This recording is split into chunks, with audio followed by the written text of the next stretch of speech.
Postcards from a Dying World, the podcast. For more than a decade, I've reviewed over 1,000 books that are mostly science fiction, horror, and bizarro. This feed will feature bonus audio I have produced over the years, as well as a monthly digest of reviews based on what I've read each month, plus the occasional bonus material about my own fiction. Thanks for listening. Hello and welcome to Postcards from a Dying World. We're back with a very special guest, someone that I love talking to, and I really think you're going to enjoy this. Christoph Paul is a author, a publisher. He's a musician, and he a songwriter, a poet, like all kinds of man. You do everything, right, Christoph? But we're going to talk about your story and how you got into things. He's most probably well known as one of the two editors in chief for Clash Books, which some of you might recognize was my publisher with Goddamn Killing Machines. So that's kind of where Christoph and I learned to work with each other. And but he and his wife Leza run Clash Books. But we're also going to talk about his music and his writing, but as always, we're going to start off with Christoph's origin story. So, welcome to the podcast, Christoph. Hey man, thanks for having me on.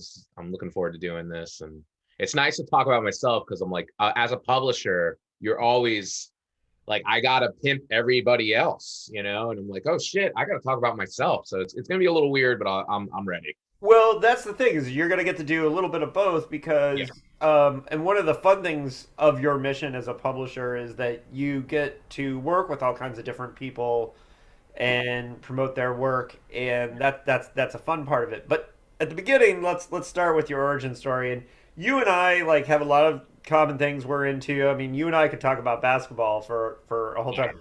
And next time I do another basketball episode. You're already in my mind for it. So, but we're going to talk about the stuff that I think my listeners are more into. But so let's start off with where you grew up and how you got into. We'll come back to music, but how you got into writing and that part of because I think everybody kind of always has like that breakthrough book or those couple books that really like created the lifelong love of fiction. I grew up in Palm Beach County. I'm an Italian Jew, which is always a fun mix. Felt a lot of guilt and neuroticism already as a young kid.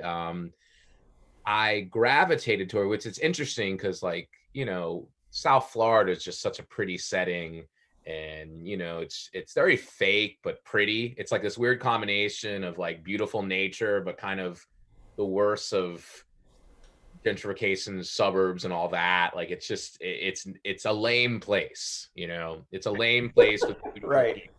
it's this there's always these like juxtapositions with South Florida, and I think that really influenced me. And I don't know, for whatever reason, I don't know if that really plays a part, but I got attracted to horror. Horror was like the first thing that really spoke to me. I read these like detective books, like about this like girl with a photographic memory, and those were cool. That got me like excited. So it was definitely genre fiction. And then I found, Goosebumps and Fear Street and, R.L. Stine. I was like, whoa, this is cool. So then, I'm reading this, and then I'm sneaking, watching Tales from the Crypt, the HBO show, and I'm like super young. I'm like too young to be watching that shit. Like but it just pulled me in like a magnet, to it. And I remember the Creep Show, the one where it was a Creep Show 2, and the goo in the raft. The raft. Do you remember the raft episode? Well, it's funny that you mentioned that because I've talked about the raft a bazillion times on this podcast because that is the light bulb story for me, not the movie version. I was actually not a fan of the adaptation, but the Stephen King story, The Raft, was my. That's the story where I was like, oh, I see what he's doing. I can tell how he's doing this. So I've talked about The Raft with Keen and Stephen Nice. Grant Jones. So it's hilarious that you bring it up. But so the movie version, though, that the Creep Show did hit you, though, right? Oh yeah, no, it was that. So it was a combination of the page and the screen. And I tried to write my first Tales from the Crypt. Like, I didn't try to write it as a TV show, just as a story. And it was like a pool monster. And if you like did a belly flip, this monster would appear and punch through your stomach. And it was just like, it was like A to B to C. It was, 3-act structure, the payoff of somebody getting punched, a fist going through their stomach. And that It was was your like, first story. It was yeah, important. and it was fun, and I found, that, and I got away from writing, and I think that's when like all this bad shit happened. I actually like, was just kind of discouraged from it, and then I started like getting, doing drugs and shit like at a really young age, and I ended up in like rehab when I was like a teen. I was huffing, and when I got back out of like rehab, I started writing again in my teens, and that kind of put me on a pretty much better path. I think it took a long time, but I guess that would be my origin story. So like, I think like when I'm focused on creating things, my life's going a lot better when I'm not. That's kind of like my big lesson in life, I guess. Right. And so, but at that young age, I had the same thing where I quit. I wrote when I was very young, but for me, it was like fear of my dyslexia and like Mhm. fear to fail. Yeah. And like, but when I got older, I obviously got back into it. But so in the when that second phase came, when you got back out of rehab and all that, and you were Yeah. trying again, like, was it genre fiction? Was it, what were you writing in those days? I feel like an orphan when it comes to writing, because like I'm all over the place, and you know that I'll jump. And I like the term actually mentioning Brian Keene, which even though I don't really consider myself that part of that scene anymore, like Bizarro Fiction, he said you're the genre fuckers, and that kind of resonated with me because I just like to use genre to use it. But I like, I mean, honestly, when I probably started writing kind of auto fiction YA, that was like the first thing I really worked on. And then I was like, I started reading more, and then I went into genre. It wasn't until later though that I started. I jumped around a lot. It's weird. Like my 20s, like I'm in my 30s now, but my 20s were just kind of trying shit out. And So I don't know. I mean, like right now, I'm just like the thing I finished that I want to like try to query an agent for is a YA novel, but I've also written like crazy, bizarro horror stuff. So I just kind of go with where that thing, I don't know what you want to call it, that drive to just tell a story wherever it takes me. I think being a publisher in the current day, like it's definitely like, I see how the meat is made, so it makes me think now more about the market, and I think that's definitely affected me more. I'm like, okay, I could write this, but I know that this would probably actually sell to a bigger press. So I'm kind of going through that weird transitional phase where, okay, like I know how the meat's made. I've been disenchanted. I'm over that. Now I love writing again. I don't have time to write, but yeah, no, Right. it's a lot going on. Well, and it's funny too because for example, I definitely have a novel or two that I've written. One that I just finished because I felt like I had to, even though I had no intention of trying to publish it. Yeah, But I just like I wanted to finish it, and then yeah, I I have did. I have at least one that I thought I have no idea who would publish this. I'm not even sure I care, but I wanted to tell that story, and Yeah, maybe someday if it happens, great, But and I think that compulsion to tell a story, and that's something that anybody who follows you online knows that a lot of times, like, you make hilarious commentary a lot of times just about like that initial burst of idea. But I also think that that's your strength as a publisher is that you have a really great sense for that spark. Like when you see a project that has that spark, you know what I'm saying? Because yeah, it's all about that. I mean, for me, I think the biggest thing I've learned is excitement. And it goes both ways. As a publisher, I need it because it's like it's kind of drudgery at times. You know the Yeah. publishing process. It's like you're gonna edit a book at least 3 times. You're gonna go back and forth. You know the Yeah. deal. And you gotta have that excitement and enthusiasm for it, or it's just not gonna get you there. And you need to feel that readers are gonna feel that too. And that's the big. Absolutely. Yeah. And Yeah, you but know so this early phase though, for your figuring shit out and writing weird stuff, you did some pretty hilarious things along the way, and things that I appreciate. Not necessarily like wasn't my type of fiction. However, um, speaking as the guy who did Punk Rock Ghost Story and made up a fake band and did all that thing, um, the Mandy DeSandra thing, like, where did that come from? And was that the first stuff you published, or did you publish under your own name? No, I published before. Like, it's funny. Like, my first book was like humor. It was just a humor collection. It was like co-published with Swift Inc. Books, Jessica Swift, and I was, I went from working on a literary. I actually have not many people know this. I do have an MFA, so I'm all over the place with writing. It's never been a straight path. And I tried to write a literary fiction novel. I'm glad it didn't work out. I needed to write that book for like therapeutic reasons, but it was, Yeah. it just wasn't meant to be. And that was tough, but that was good. And so I think what happened was I went from like doing that to like, I just need to have fun writing again. Like when I first started writing Tales from the Crypt, and I just started writing humor pieces, and I wrote like nonfiction. And even like the first piece that like was well received was an essay piece about Tim Tebow. Now, how many Yeah. people don't even know about it? But I wrote this piece about Tim Tebow, the football player. For those who don't know, he's this evangelical, very mediocre quarterback. He couldn't really throw the ball that well. But I wrote this piece defending him, that he was like, I'm not a believer in God and all that. I'm not into Jesus. But I loved Tim Tebow, and I wrote a piece why, and I'm like, he represents romanticism, and I just all those influences, the MFA, the jock, the football. I just wrote this crazy piece, and it was like pretty good, I was like, okay, I got something here. I'm gonna like just kind of follow my muse. I'm gonna write indulgent shit, and I'll see where it takes me. Because like I would never thought anybody would want to read about Tebow, but people liked this piece. So I just started writing humor pieces, going with that. And, that became my first book, The Passion of Christoph. And that actually won a humor award.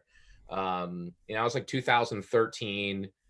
Then I kind of jumped into genre fiction. I did the Great White House books. I'm going to be honest. I don't think those books are good, but they were funny, Right. Right. Yeah. they No. were like, Yeah. they were political satire. They were what they were. So I was very into like satire at the time. And I hit a wall, and I was just like, oh man, it's just not happening for me. Like, music stuff was not happening. I kind of kept writing the same song. My stories were. Where were you living at this point? That was in New York City at this time. So I was in Okay. New York City. I also, like, the job that kept me in New York City, that ended. Like, I was working with the Department of Labor. I was like, I'm hitting a bad wall here. Like, nothing's happening. The YA novel that I gave up on wasn't working out. And like, I was kind of messing around with Bizarro, and I'm like, I just, things were not clicking. And, I stopped, and I kind of thought, all right, I went to like study psychology. I was like, okay, I guess this is what I'll do. And that was good in a weird way, because it got my brain going again. Because I feel like writers, you'll hit this wall. You'll have these things you're naturally good at, and eventually that will take you to a certain place, and then you're going to have to get better at your craft, whether it be music or writing. And that might just be writing through it. And I should have just been writing through it, but I did not know that. You don't know these things. You just think, oh shit, this is my limit. This is as good as I can get, and it's not good enough, like, for where I wanted to go. And I just, went through that. And then, I don't know, I just kind of took like, it was like a 4-month break or 5 months, and then just this stupid idea to write a goofy, satire book about Kirk Cameron hooking up with a crocodile came to me. And I was like, I saw this, I saw the Chuck Tingle doing this stuff, and I'm like, huh. And it's funny because he's so doing that now, but I was like, oh man, this bizarro erotica would be great as political satire. And Right. and I just, that clicked, and then I ran with that, and that was like still the most successful thing I've ever done. And I self-published it, so I kept all the money. It was a weird time. My mom passed away right around that same time too. So like this like went from like broke to like, oh wow, I have money now. To, Right. Right. like I have these two income streams happening, and I just kept writing the Mandy stuff, and that kind of like, that didn't happen. I don't know. I don't know if we'd be talking here. I mean, maybe I'd be a shrink, or I don't know. But it was like a moment where I was like, okay, I'm gonna do this. And Well, it taught you about publishing as well, right? Because yeah, no, and you I didn't mean, there sell. was a magic to that. I was like, whoa, like I didn't even edit this book. You know what I mean? And people still liked it. I didn't copy edit or anything. It was just, it connected with people.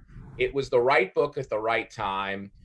Kind of pushed Chuck Tingle to get more political, which is great. Like I think that's awesome. Like he's like corner. Like I don't want to be Mandy DeSandra anymore. I had my fun with her. I'm good with Chuck Tingle carrying that flag of Yeah. political, bizarre erotica. I mean, but it got me, and it pushed me into like publishing. I was like, okay, there's some, like, because I was a good editor. Like that was the thing. I was a freelance editor before that too. And I was like, I kind of know what I'm doing a little more now. Just things clicked. It just took an extra year. How many Mandy books did you end up writing? I think I wrote like 17. Wow. Like I didn't ridiculous. realize it was that many. Wow, that's That a lot. I mean, there were novelettes for the most part, but there were a few novellas. There were a few collections. I still wanted to like do. I did some like, I liked her horror ones, but I was like, I don't know. Like I did the she got like more into political horror, and I actually liked those. But I was like nervous because like just the crazy right wing people. I was like, I don't want to fuck with these people anymore because they'll mess with your shit. So I did Social Justice Warrior snuff film, which is like basically about Jordan Peters. It was basically like Saw with all the right wing grifters, and Right. it was a funny book. But I was like, I don't want to kick. Just something in me was like, I don't want to kick the hornet's net anymore. I'm kind of like done with that.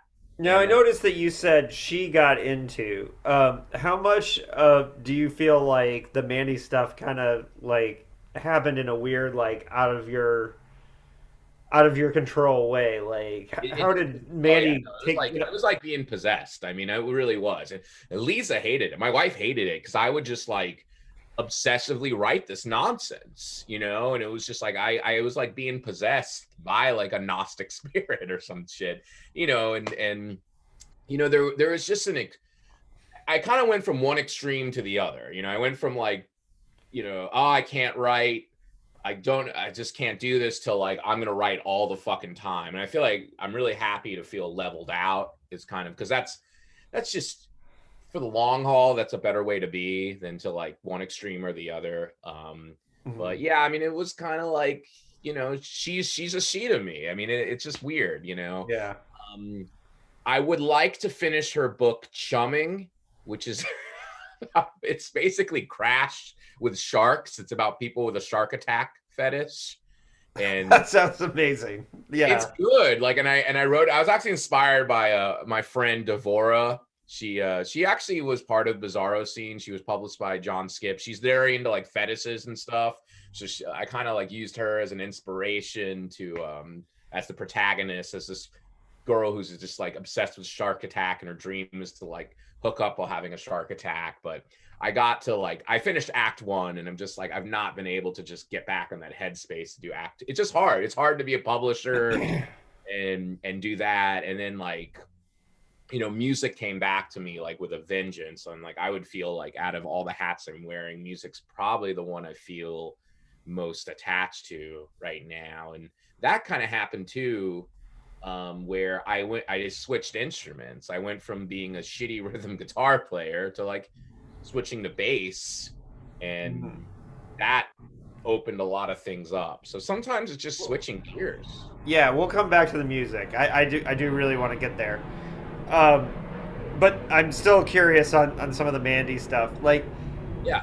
because I'm curious with the idea of like, so I'm picturing you and Lisa like hanging out, maybe shopping something, and then all of a sudden like Mandy strikes you like lightning, like Oh yeah. some kind of idea happens, and that how when you No, said it was so annoying for her. no, I like what you're saying. Mandy worked really online. It was like stuff I'd see online is where I'd get the Mandy ideas. It's Yeah, weird. It was like it was almost me kind of dealing with like my love hate relationship with social media, internet, and it would really be like people's posts. I mean, the crocoduck thing. It was my friend Ray Rouse. I'm saying her last name wrong. Ray Rowski, um, where she just had this picture of Kirk Cameron with a crocoduck, and I was like, holy shit, Kirk Cameron has to hook up with a crocoduck. How has this been done yet? This has to be done. And it would kind of be like that. I saw like I saw a Reagan looking dinosaur once, and I'm like, holy shit, what if Sarah Palin hooked up with a Ronald Reagan dinosaur? And then it just like that's kind of where it would come from. It wouldn't be like, it was very rare I'd be out, and then it became like South Park, honestly. It was just very like, okay, here's what's in the news. I want to like write something funny about it. I did like the guy, the prime minister who fucked a pig. And I mean, honestly, this was the most indulgent, fun shit ever to write. I liked getting like I liked commentating on publishing. I remember there was this book called City on Fire, and this guy got paid like $2 million to write this ridiculous like novel. And I just ran with that. And I did a fake cover of the same book. And I got actually a lot of sales by doing that because people would buy it as a joke. So it was yeah. just this weird like inside joke stuff with Mandy, and it was fun. I mean, it was really fun, indulgent shit to write, and I was getting paid. It was kind of a dream come true. Like, and it Right, was right, absolutely. Well, and so what was some of the funniest reactions you got to it? Because that had to be funny too. Like, I mean, there's probably a lot of people who think Mandy was a real person. Oh yeah, no. I remember there's this podcast that loved her, and I love. They're like, oh, I know Mandy's a woman because they wrote this, and I was like, hell yeah, that made me feel good when they said that. But I don't. It's been a while. I'd have to Like really go. James, it's like the James Tiptree thing, where like for Yeah, forever everyone was like, it has to be a man. yeah, Um, and I think a lot of that was because of her spy background and having like that people yeah. thought, you know, they just were wrong. I mean, You Mandy know? was great. I mean, Mandy kind of saved me. I mean, this kind of made up thing, Gnostic, whatever the hell she is. It kind of like, maybe writers do need a persona. I think Yeah. like, as I've gotten older, I kind of like did some more meditating about this kind of stuff. I read a lot of oh God, what's his name? He wrote these books like The Ego is the Enemy, and his name's escaping me. The Obstacles Away. It's kind of stoic stuff. And sometimes like your ego, I think young writers, our egos are so fragile. We either have to like pump it up or like protect it in some way. And I think that's kind of what I was doing. Where I don't need to do that now. I'm comfortable being Christoph Paul. But I think at the time, after kind of hitting this really shitty wall, it was good to be Mandy, and it gave me a place to just not worry, not care, and just be Yeah. like, okay, I'm just gonna fucking write like the same way that little kid who wanted to write about, a guy getting punched through his stomach. Like I found that energy again. And it was kind of like training wheels while I was reading a shitload of craft books and, studying why writing is good. So it was like, it was kind of this really productive thing, and I was getting paid. Last Mandy question, and then we'll move on to Clash. Which of now you wrote 17 Mandy books? Is there one that you think kind of rises above the rest that you're like when you look back at it, you think, wow, that's actually that's really good, or like You know, I would say, even though it's topical and it probably doesn't hold up because, like, who gives a shit about neocons? I really loved Ravished by Reagan Soros. I think that was a super fun book. It was really fucking punk. Like it was. I mean, it was like that was a fucking cool book. Like that was a really fun, really great Bizarro novella, and it was a novella. And I think that was like a really awesome Bizarro novella. I would say that and City on Fire was just like super fun. Like that was just like such a fuck you to the publishing industry, which we'll be talking about. It was just, I would say like Mandy Wood at her best was when she was super punk, and Reagan Soros, that was a punk as fuck book. I mean, like I don't even feel comfortable saying the scenes, how Reagan would eat, how he would only eat like immigrant. I mean, it was fucking fucked up, but it was punk, you know? Yeah, it's punk as fuck. All right. Now, how did Clash Books happen initially? Because like I remember, here and there seeing things that you guys were doing, and I was always impressed with what you were doing. And then, it was when I heard that you wanted to do science fiction, is when I contacted you initially about Killing Machines. So, but where did Clash Books start from, and I feel what's like your it started philosophy? in three different ways, you know. I feel like, that I left something out as my writer self that would probably really be what Class is about. I feel like Class was like proto stages, like it was a website, we had like political arguments, and then that got tiring, and then it was like culture in this, and then like it was just kind of a thing that evolved. But I feel like the hook of Clash Books was like my own experience working with an agent who was great. Like I don't want to like, you know, say anything bad about the agent, but it was also an experience though where it was like I just saw you had to kind of conform a little bit if you want to get your stuff to the bigger presses, and it was frustrating for me. Some of that was on me and just not being able to do certain things, but some of it was also just seeing how risk adverse and very by the numbers the big publishing was. And I'm like, there's got to be a press. I'd like to see there's got to be a press to like do risky books that are like big four quality. And that was kind of that was the long-term goal of Clash Books. And I feel like we're kind of hitting that now. But that was really the engine, the long-term, and to be like have distribution, to be able to get into bookstores. But we couldn't do that right away. And you were one of our first writers too. It was just like we were very punk, but we were also like there was like a more ambitious goal, to Yeah, basically. and we can't talk about the next thing yet because No. we're quiet on it. But Yeah. but the idea of the risk averse thing is like understanding, this project and the last one that we did, Killing Machines. It's the idea of I understood that you get doing something that has kind of a rough edge or a razor wire, like, and I'm seeing that now too with just a couple months ago I was out buying some advertising for Killing Machines, Yeah. and some of the more like I had one website for a major sci-fi publisher who like didn't like the title goddamn Killing Machines, Yeah. and turned down money, turned Yeah. down No, money.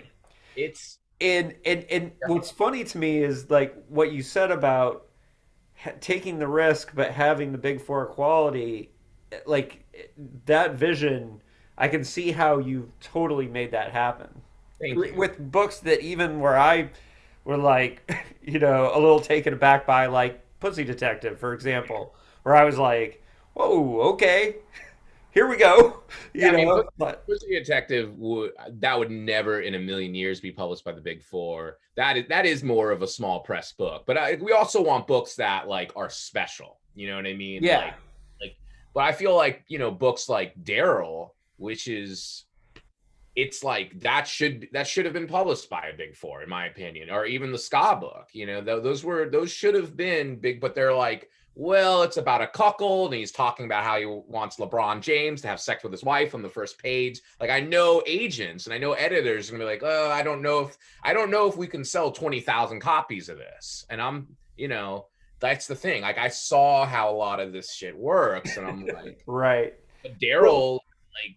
that shit blew up, and it's like, it's Tia's book, like, so it is looking for like, art, and it might be like working with like a newer writer like Tia Hashik, and I was like, she was so fun to work with, and her book's like gonna be a TV show now. Like, it's, what I mean, it's like these writers that agents were just, for whatever reason, whether they didn't want to help them develop their manuscript that would be not that hard to develop, or were scared off by it, like, those are the books that I want.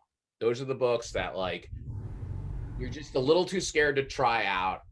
I want those books. And it's taken like about 5 years, but we finally, were able to join consortium. That was like the long-term goal. I'm very inspired by Akashic books. I would say they were a great kind of role model.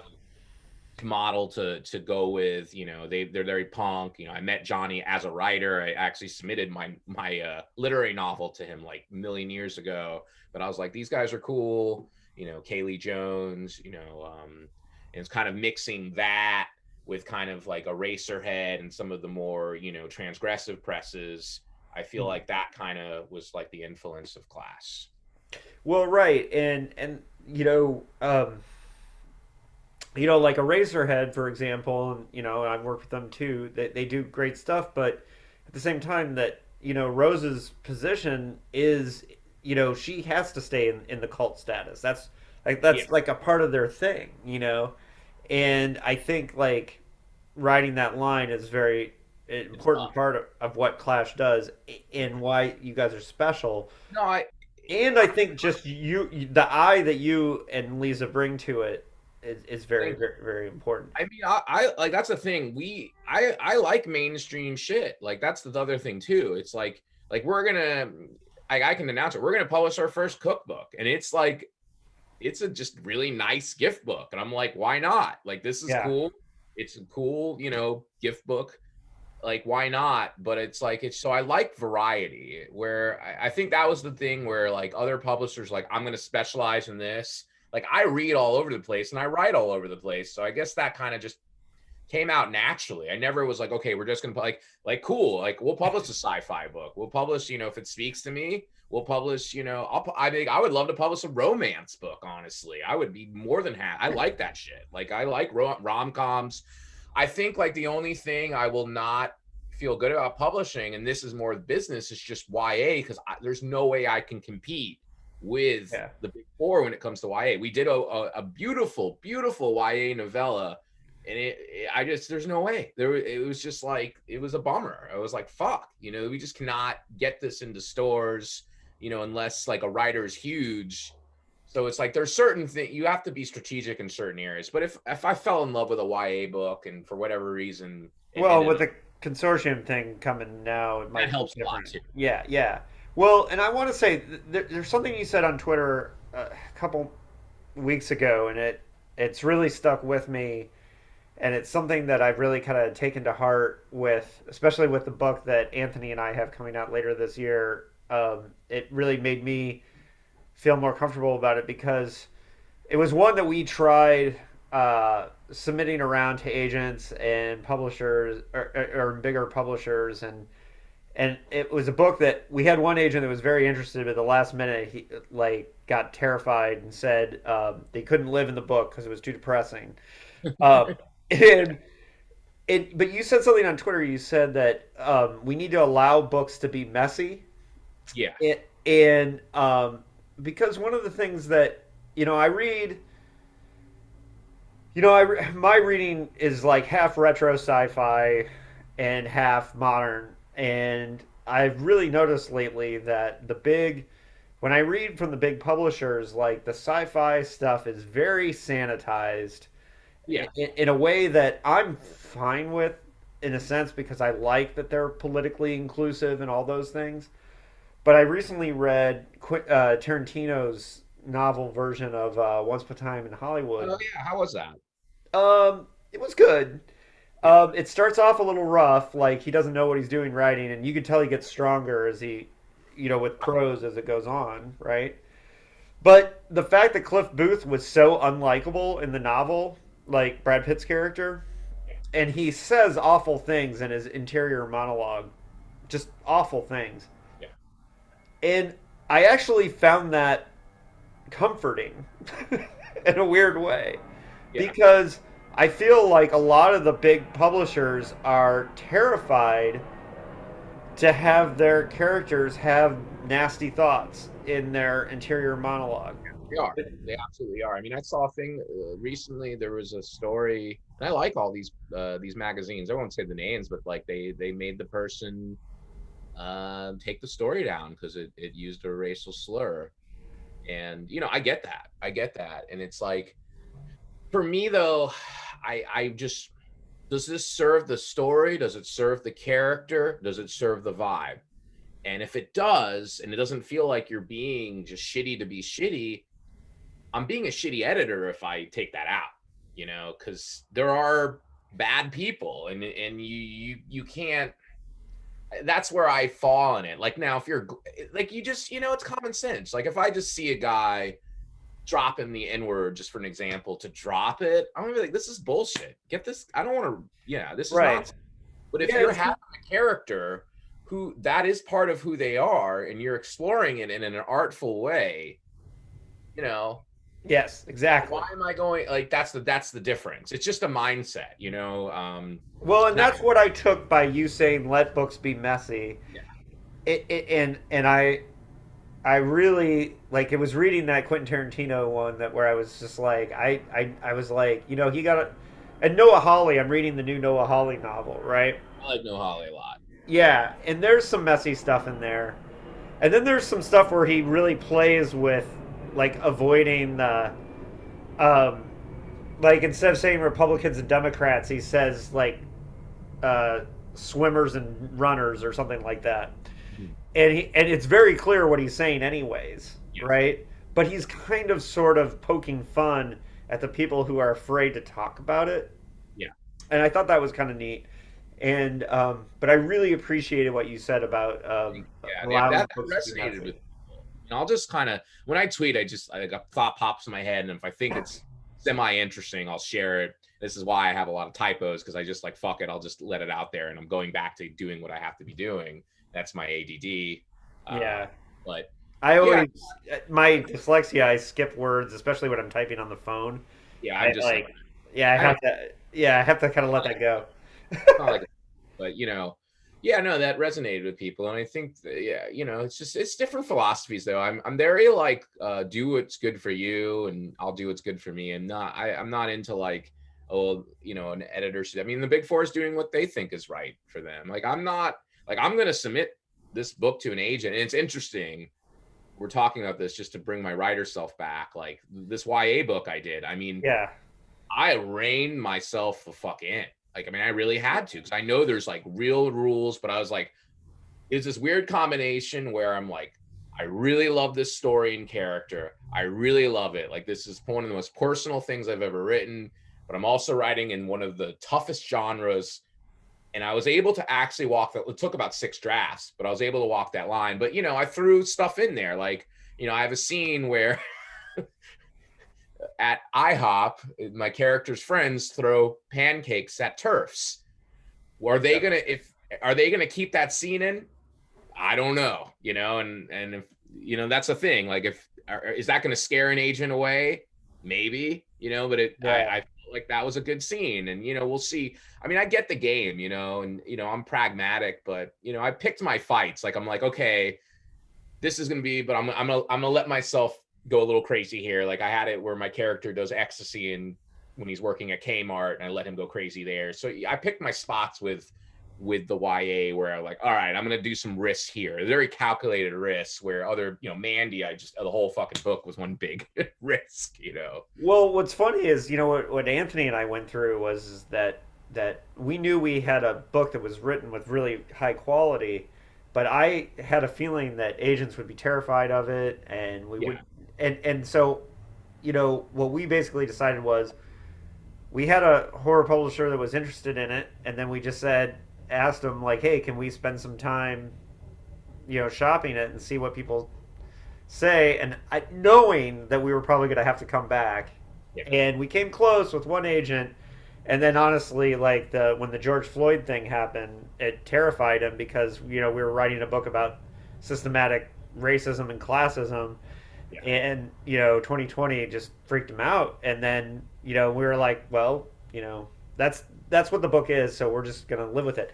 Now, as far as Clash goes and what you're doing, like I really feel like you fulfilled the vision, like, but I'm sure you feel like you're just getting started, right, with Clash. Combination of both, Yeah. honestly. I feel like this is the first year I was like, okay, we're on the right track. Last year I felt like, okay, we did what we were supposed to do. Now it's like, okay, let's see where this takes us. Like, I mean, we just announced that we're going to do the Eve 6 memoir. Like, I never thought in a million years we'd be publishing, somebody who I listened to, in middle school and high school. Like, it's just kind of nuts. So, So and now I saw, like, was it the ska book or what? Where do you think? Because it wasn't. Didn't he say something about how, like, there were a yeah, couple he books? loved Daryl. Oh, Daryl really okay. was a blessing of a book for us, honestly. And it was cool Yeah. because we met a lot of a lot of the trans community really appreciated it, and that was great. And I'm definitely a big supporter of that. I mean, I fucking have I have tourists being thrown pancakes at, and so I'm a I Yeah. got much love to the trans community. But yeah, no, it was a cool book. And then he read the ska book, and he reached out to me, and it was an interesting process to get that book. I don't want to get too into detail. I thought it was not going to happen, but it happened, and I'm relieved. Like, I wanted that book. It was Yeah. a subject that was like, I love. I mean, obviously, being a musician too is something I definitely wanted, was to work with writer musicians. I do feel a weird kinship with them, and I would say, like, there's no, like, that's you're gonna there's no favorites or specials, but I'm gonna feel a little bit more, Yeah. inclined to help a writer musician. I can't. I'm human. Everyone should be treated equal, but I'm always gonna have a little soft spot for writer musicians. Yeah. We're Well, crazy. yeah. Well, you and I too have talked about how more books should have songs, like Yes. exclusive material that they've written for it, which I've only done twice, but I Yeah. have done twice. Oh, that's And cool. I love it. Yeah. yeah, I for love Boot Boys of the Wolf Reich and Punk Rock Ghost Story, I did that. But now, so here's the funny thing though: you put out a ska book, which is hilarious for me because a lot of Yes. my friends gave me shit because I'm universally known as only liking two ska bands, um, and like pretty much, I had ska ruined for me when a friend of mine said that he always thinks it sounds like someone playing Pac-Man. Yeah. And I can't get that out of my head, so now I always see Pac-Man when I hear ska. And I know that's not fair, and I shouldn't hate on a whole style of music, and I, I'd rather listen to ska than country music. But I thought it was awesome, even though I'm not a ska guy. The whole in defense of ska thing was well, here's the thing. Now that I published ska and I've recorded a ska song, I like ska. Like, I genuinely like it, but I actually hated ska. Like, I don't know if you knew that. I did not know that. Oh, so I me and assumed you were a fan. no. See, this is the thing. A lot of people don't know this. This is good. This is good information. So, Brett, not Brett. Jeff Burke, your publisher and editor, Yeah. Jeff Burke. We have this long feud, a fun feud. Not like. So I have a soft spot for like alternative rock and grunge, and Jeff Burke hates it. And I fucking hated ska. Just like, I can't stand this music. It's too happy. It's too this. It's too that. And we had this thing where I'd always sad react any post Jeff did about ska, because I was like, oh, it's so sad, just like ska. So, but in a weird way, I feel like if I have one strength, it's not talent, it's not this, it's not that, I'm curious. I'm just a naturally curious person. So when this guy reached out to me, Aaron, and this should have been published by the Big Four. They totally screwed up, and he had a slum publicist class, but he reached out. He's like, hey, I know Jeff Burke. He's published by you. He thought, I'm thinking maybe Jeff did this as a joke because he knew I hated ska. But I was like, Oh, I'm sure he did. I looked at this and I was like, I'm actually really curious why this music is good to people.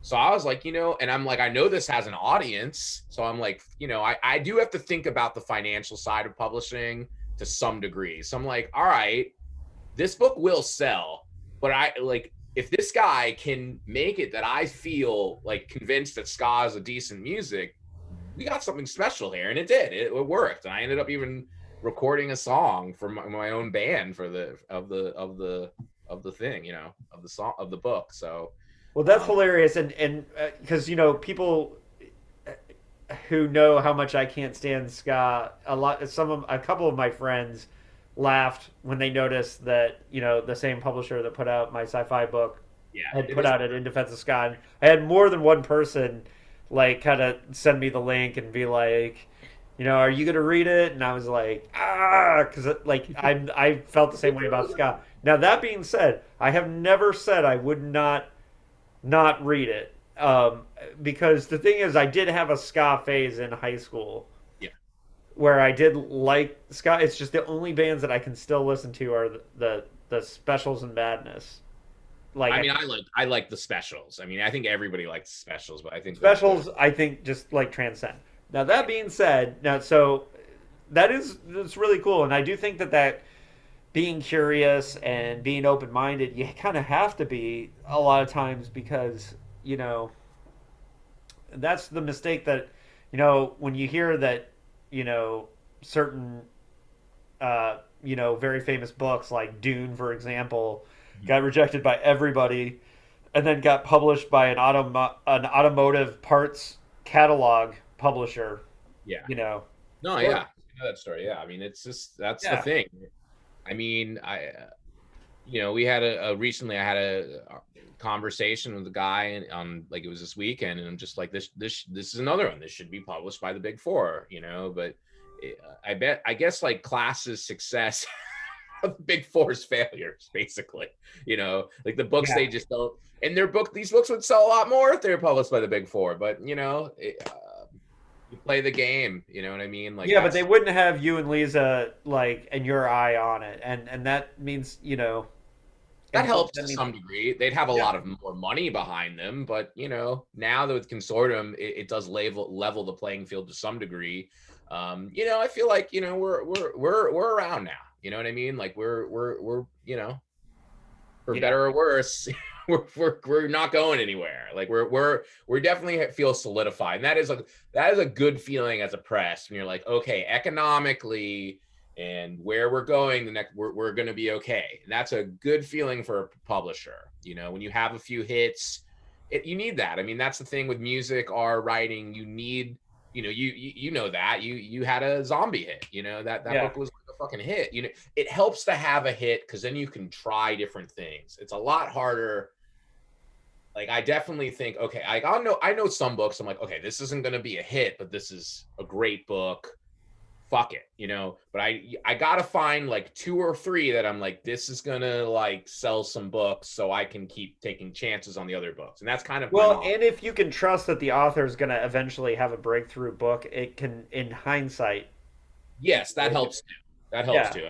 And I I mean, mean, I definitely, we are in that process now where a lot of our writers are getting agents. Not a ton, but like I think it's been about 5, and I'm all for it. Like it sucks I won't be able to work with them again. That's always a bummer. I would love to work with some of these writers again. I mean, but I'd rather see, Tia Hashik, published with the huge presses and getting paid than working with my ass. I mean, I care about my writers. I want to see them successful. Like it's not and there's plenty of writers to go around.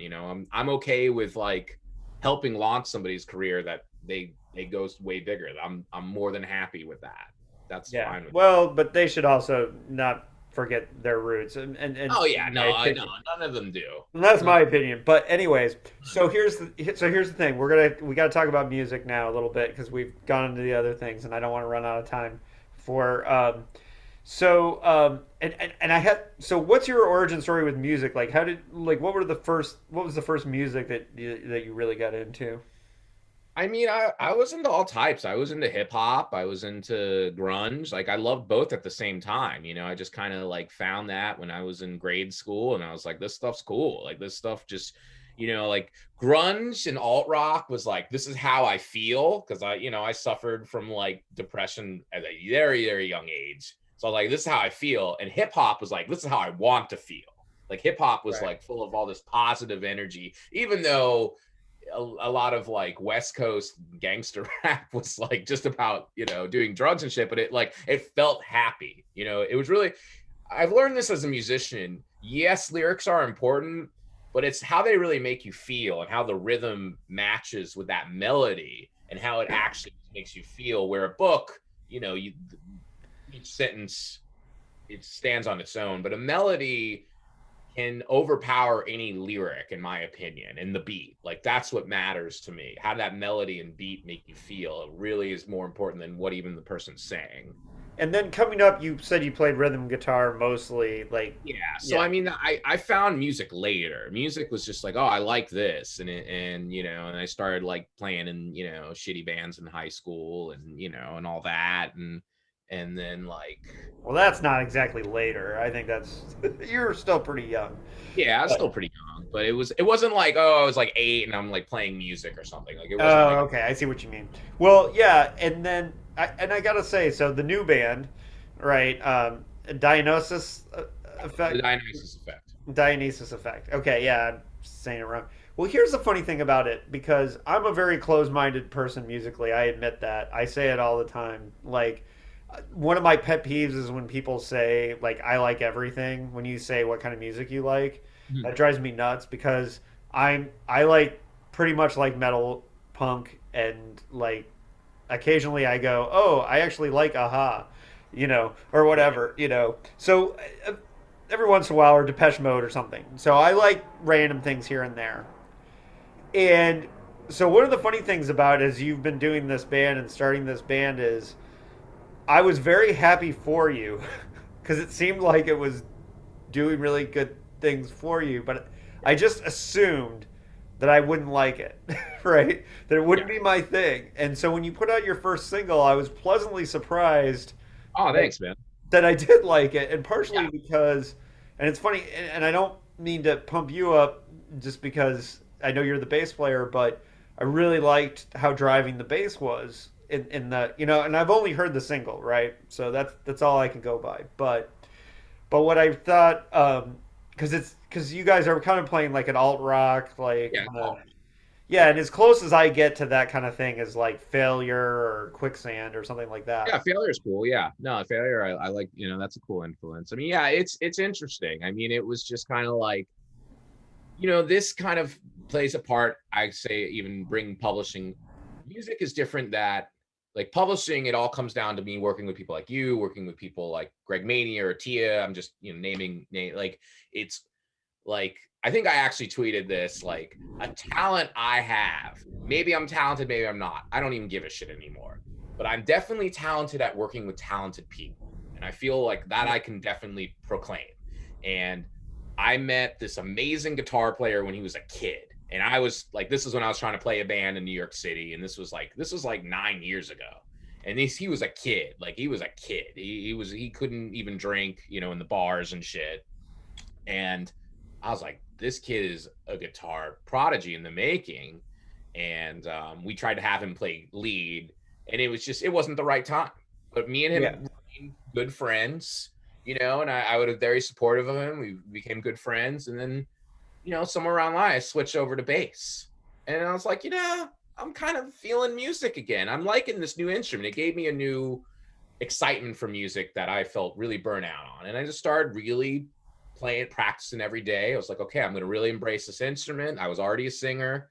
And then we met up. I'd go up to Peekskill. This is still, I'm living in New Hampshire, and we would jam. And then, like, somewhere around the lines, like in 2020, with the pandemic, I was like, I'm going to take this serious. I think we have Yeah. something here, this, because I met this great drummer, and I'm like, holy shit, I have a great drummer and a even better than great guitar player, like just special guitar player. And I think I'm a pretty good songwriter. I don't have to be the best musician, but I'm a good songwriter. I'm a good vocalist. I'll work on these kind of driving bass lines, and I'll let Sean just be able to like do his thing as a guitar player and focus on the rhythm. And it just kind of came together. And it was like not ideal timing because I have a bunch of shit going on, you know? Right. Hell, I got a kid now, and it's like, but I was like, this music there's something about it that's really special to me. Like this is the music I want to hear.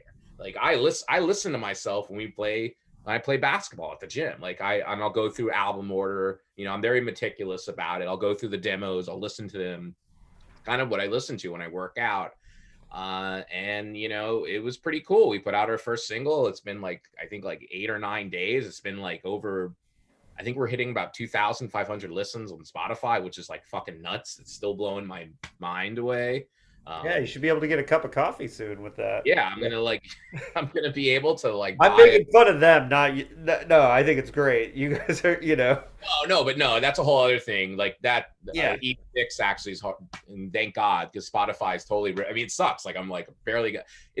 I'm not at that point yet where I care yet about money, but yeah, that down the road, I'm gonna be like, what the fuck? When I hit like 100,000 streams and like I basically can buy McDonald's, that's gonna kind of suck a little bit, but that's a good Well, problem. but I think what you're obviously doing the music for expression and Yeah. to get out there, and I'm sure it's like one of those things where I liken it to, I was trying to explain to my wife why it's so important to me that I don't miss pickup basketball games.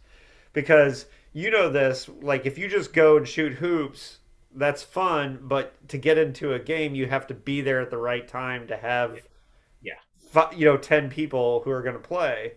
definitely.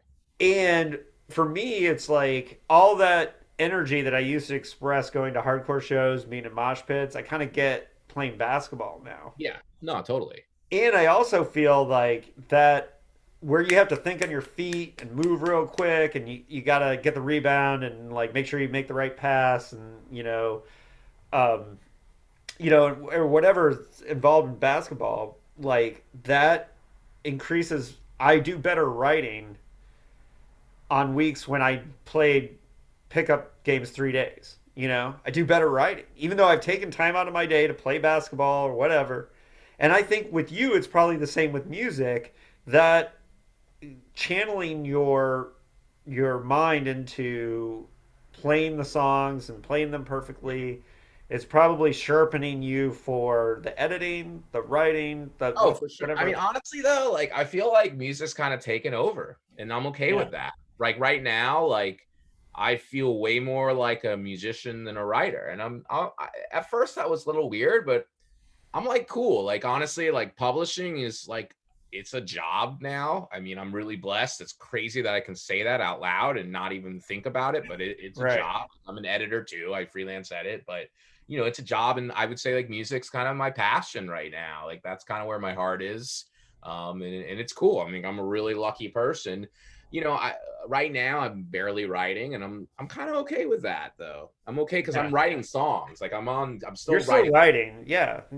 Like Just that perform. basically Yeah. the writer energy just has gone into music, and I'm like writing. I mean, I'm actually writing a lit reactor article I got to finish, but about like promoting music versus writing. And I like promoting music way more. It's more fun, it's easier, I will say. But I'm Yeah. doing lit reactor articles. But no, I'm we have, we're going to put out an album, and I'm really excited. I hope to eventually, I mean, it's weird. Like it's a passion, but there's ambition there. I keep the Yeah. ambition in check. I mean, there's nothing I can control, but it's like I took a gamble, like to keep it real. I took a gamble that I felt with publishing. I felt like there's gotta, that was the thing. That was the big gamble. Like I think there's going to be a small press with solid distribution that it's going to be successful taking risky but really quality books.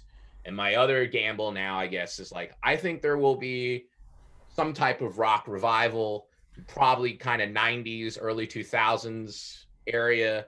And I want to play music like that, that also still feels current, maybe modern, but I think, I want to put that out there and see what happens. So those are kind of my two big flags I guess I'm carrying, if that makes sense. Yeah. We'll see what Yeah. happens. I mean, I'm already like, my goal was like to get over 1,000 listens, and we've doubled that. So I don't know. It's like, all right, let's see. I mean, I'll say this, and it was interesting because I thought about the whole because writers talk about the term imposter syndrome.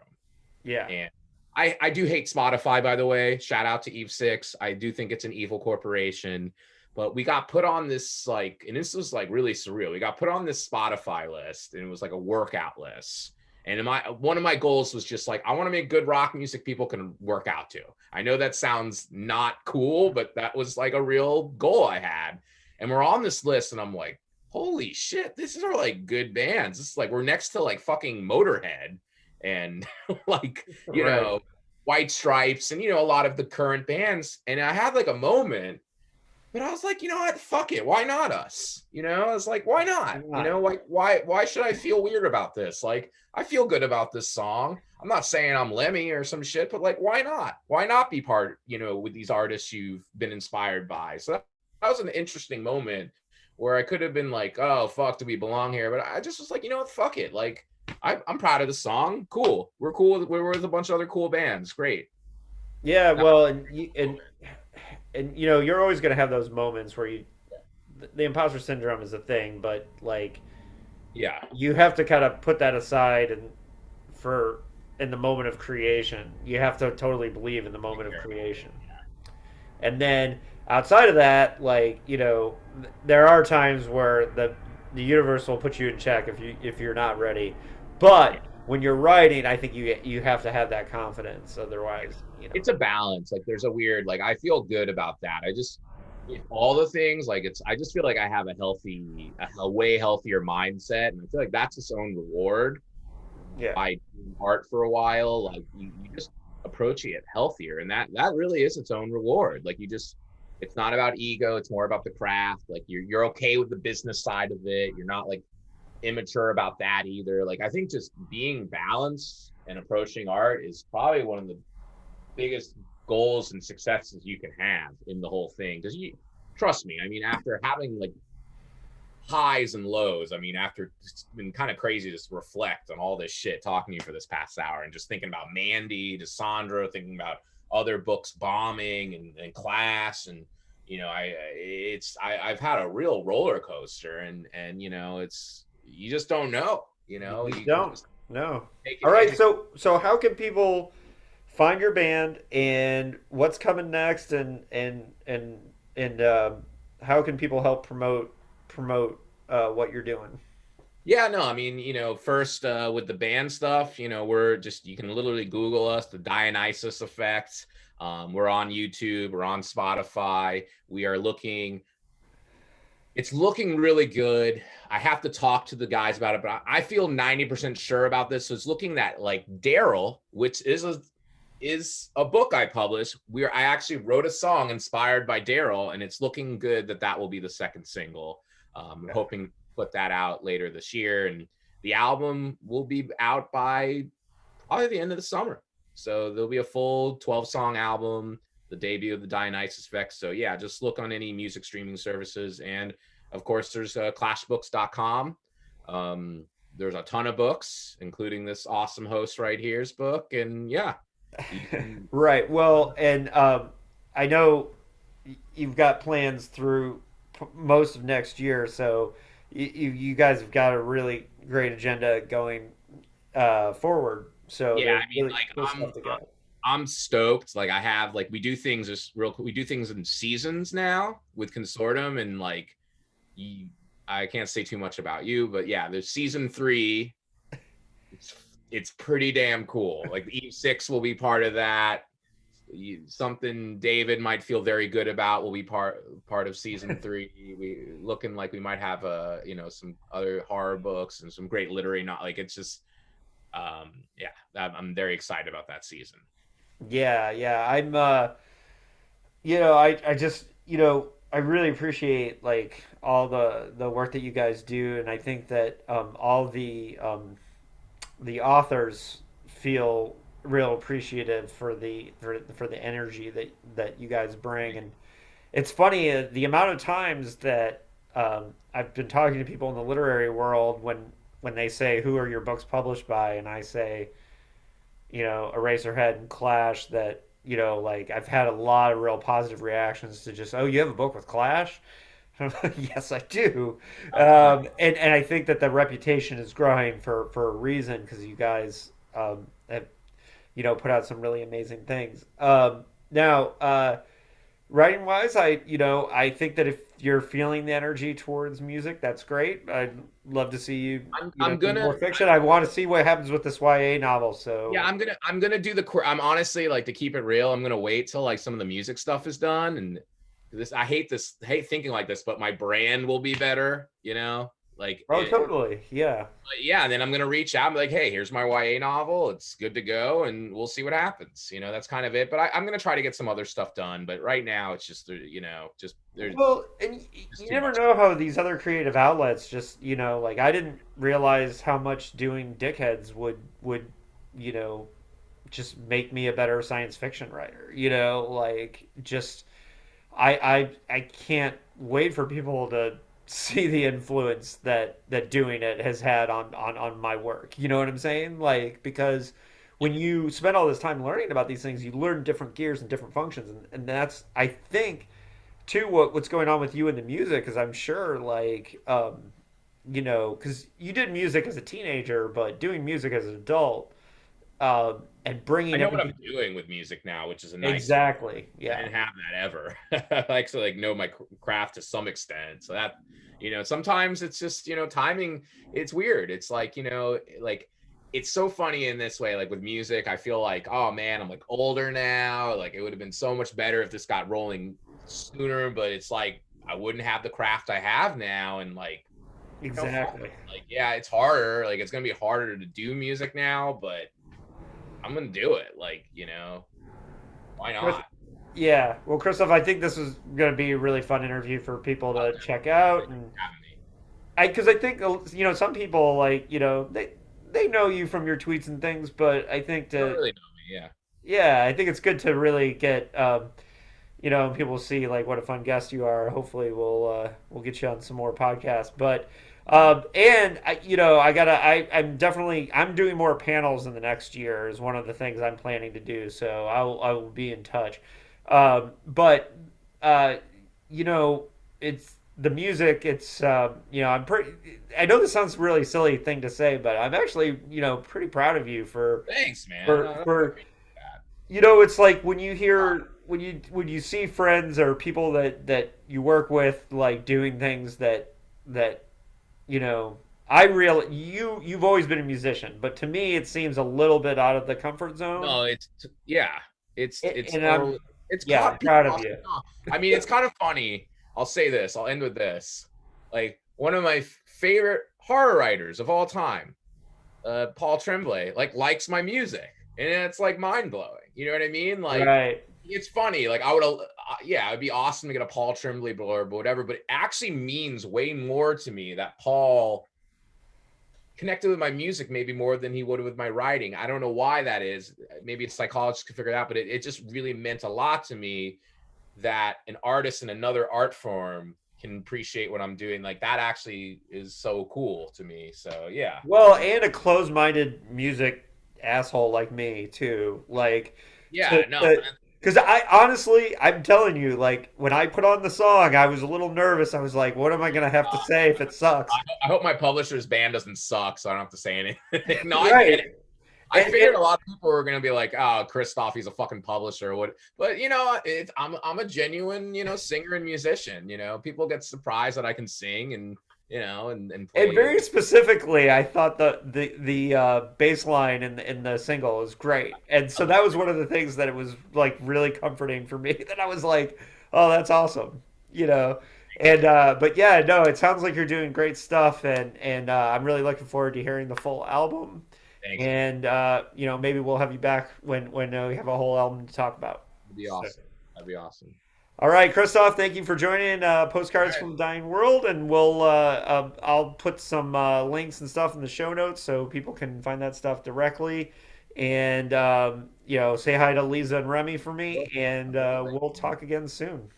All right. Thanks, everyone.